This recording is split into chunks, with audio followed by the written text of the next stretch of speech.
ઘરે રીંગણાનું શાક, બાજરાના રોટલા અને મરચાં. એકદમ તીખું તીખું બનાવજો, સરસ.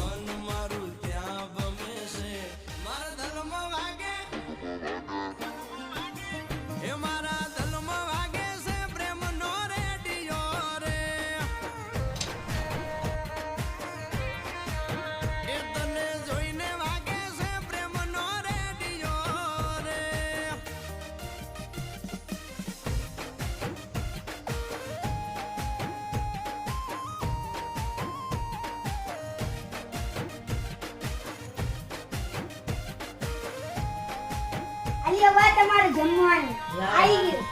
લાવો લાવો, જમી લો. બહુ મસ્ત બનાવી તાર બાપુ એ સરસ. ચાખો તો ખરા. ચાખો. હા. રોટલા, શાક, શ્રીખંડ, મરચા, પાપડ, અથાણા તો મજા પડી જાય તાર બાને.